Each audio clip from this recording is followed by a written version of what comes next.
Hi, I'm Matt McCourt, and today we're making some spaghetti.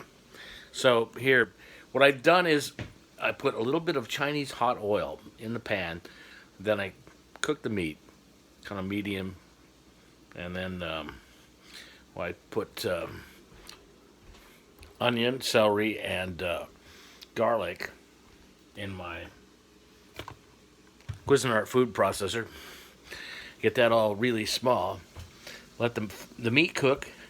Then I put the celery in, actually kind of halfway through. Then I let that cook for a while.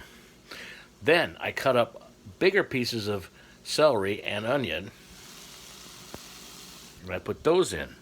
So that I cook that so it's all nice and soft before I put the sauce in. And I strain the meat also so there's no oil and stuff.